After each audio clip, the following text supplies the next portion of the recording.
कराची के अवाम के लिए पानी का ख्वाब बनने वाला K4 मंसूबा एक बार फिर बेज़ाब्तगियों की जद में आ गया है। ऑडिटर जनरल ऑफ पाकिस्तान की रिपोर्ट ने मंसूबे में अरबों रुपए की माली बेकायदगियों का पोल खोल दिया है। रिपोर्ट के मुताबिक 2 पंपिंग स्टेशन के ठेके कवायद और ज़वाबित को बलाए ताक रख कर दिए गए हैं।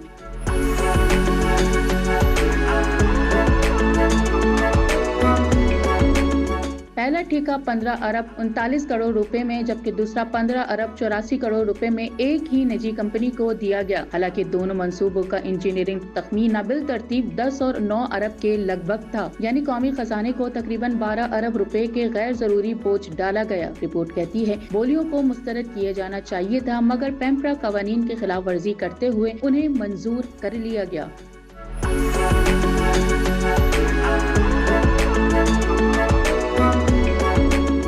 रिपोर्ट ने ठेकों को गैर मुनसिफाना और बिला जवाज करार दिया, मगर ताहाल किसी जिम्मेदार के खिलाफ कोई कार्रवाई नहीं की गई। कराची, जहाँ शहरी बूंद बूंद को तरस रहे हैं, वहाँ K4 जैसे अवामी मंसूबे में अरबों रुपए की करप्शन एक बड़ा सवालिया निशान बन चुकी है। क्या ये रिपोर्ट महज कागजों तक महदूद रहेगी या कौम का पैसा जाया करने वालों का एहतिसाब भी होगा?